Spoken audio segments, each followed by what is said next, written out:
One of the things that benefited me and really everybody else that was successful in being an instrumentalist was a daily routine that had short-term and long-term goals in it.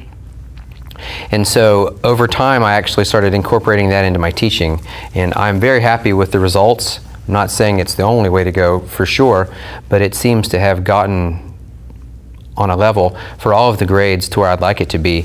And so I'd like to talk to you about that routine, and it would include music theory, and it would include vocal training and singing technique and choral expectations in general.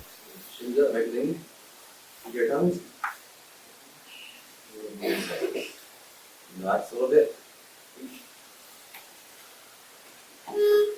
Alright, it came.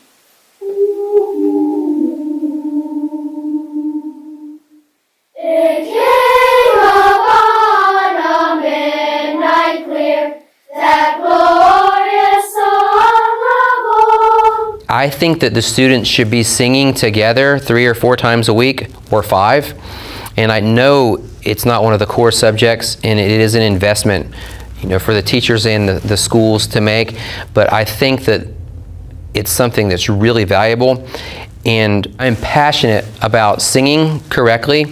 And I am also passionate that my first graders and second graders and third graders can sing within reality as good a technique as the high schoolers can.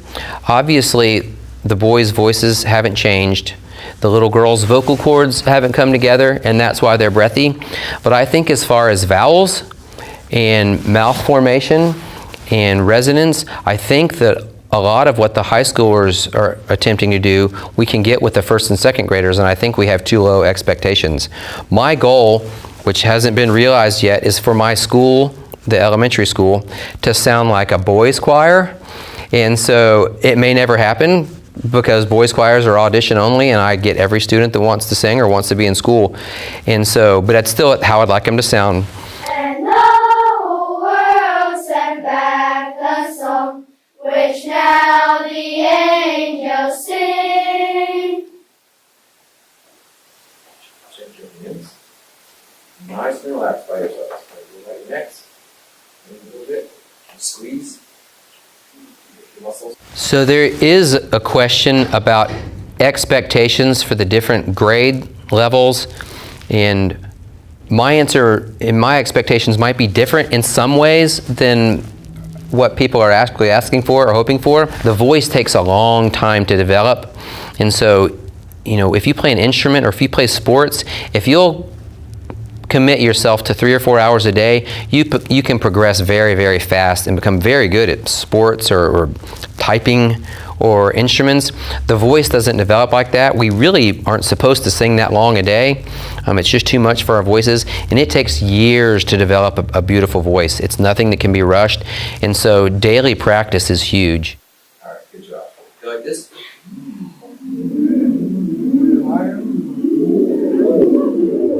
Dina and I, my wife, taught in a church school, for 4 years, where there were only 3 classrooms, and we would sing every morning in devotions. We would sing our scripture songs, and so we could get a little warm up and then sing in those songs. And then we would have choir 4 times a week, and so we were singing twice a day. Now, choir practice was probably only 25 minutes long.